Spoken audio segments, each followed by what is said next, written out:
McTominay is living his best life in Serie A, while United just lives in regret. Welcome back to Iconic Players, the place where football irony writes itself, and Manchester United keeps handing us scripts. Scott McTominay, once considered only good enough for League Cup cameos and preseason tours in Australia, is now tearing up Serie A like he's prime Lampard in disguise. The Scottish midfielder bagged a brace in Napoli's 3-0 demolition of Napoli, bringing his league goal tally this season to 8. Yes, 8, his highest ever in a top-flight campaign. Apparently, all he needed was to be anywhere but Manchester. Meanwhile, back at Old Trafford, United are busy setting records too, the kind you don't frame on your wall. After a soul-crushing 1-4 loss to Newcastle, the Red Devils are on track to finish with their worst-ever points tally in the Premier League era. A proud tradition of disappointment. And here's the real kicker.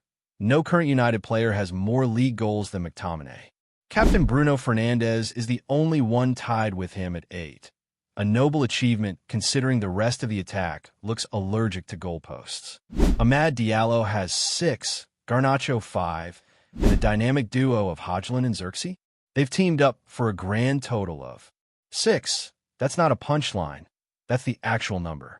Meanwhile, McTominay is thriving under Antonio Conte at Napoli, who, unlike certain managers in red tracksuits, figured out that Scott's strengths maybe aren't in playing as a number 6 or an emergency center back. Who would have thought? I wasn't really used in my natural position at United, McTominay told The Athletic, a masterclass in British understatement. What he meant was, I was built for bursting into the box and scoring goals, not babysitting the back four. Let's also take a moment to remember that United sold him for £25.7 million last summer, because on paper, it was pure profit since he came from the academy. A finance department win, a football department facepalm. And he's not alone.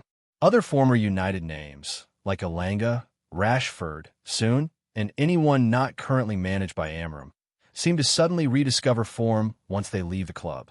It's almost like the problem was never the players. So here's the lesson.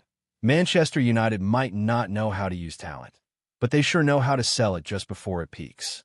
If you enjoyed this glorious dive into football irony, don't forget to like this video and subscribe to Iconic Players, because sometimes the real game is off the pitch.